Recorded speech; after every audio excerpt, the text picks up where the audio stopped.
Voilà, alors comme je vous le disais, les journalistes Jean-Michel Apathy ou bien Fabrice Arfi ne relatent absolument pas le problème de la corruption. C'est quand même extraordinaire, nous sommes en plein dedans, nous cherchons l'argent dans notre budget, on veut nous faire payer le vol de ces fonctionnaires. La corruption, il faut bien comprendre ce que c'est, ce sont les fonctionnaires qui abusent des citoyens français.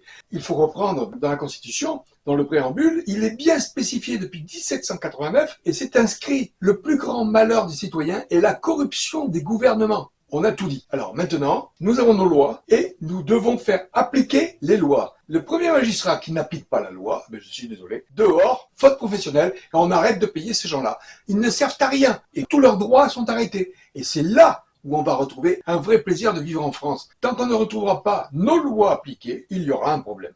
Et donc, c'est bien là où vous voyez la complicité des médias et des journalistes avec les gouvernements. C'est ni plus ni moins que de l'asservissement du citoyen français. C'est pas pour rien que l'État paye les médias pour qu'ils puissent intervenir pour dire non, ça vous le dites, ok, mais ça vous ne le dites pas. Ils cachent les informations. Nous sommes le jouet, nous le savons bien, tout est de manipulation.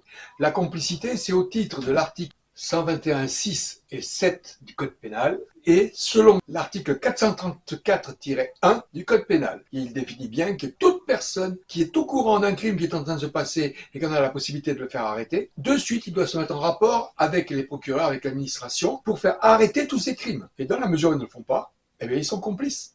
C'est ni plus ni moins que de l'asservissement du citoyen français.